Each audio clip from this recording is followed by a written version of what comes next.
शिवरत्नाचा जन्म झाला आणि आपल्या ज्येष्ठ पुत्राची याद म्हणून मासाहेब जिजाऊंनी त्यांचं नामकरण केलं संभाजीराजे.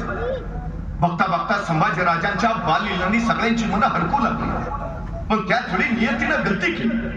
अवघं 2.25 वर्षाचं वय असताना संभाजीराजांच्या मातोश्री सईबाई महाराणी साहेबांचं निधन झालं. डोईवरनं मातृत्वाचं छत्र हरपलं. पिता शिवाजीराजे तर पाठीला मरण बांधून मुलूकभर दौड घेणार. पित्याची छत्रछाया वाट्याला यावी कशी? अशा वेळी सामने आल्या जिजाऊ.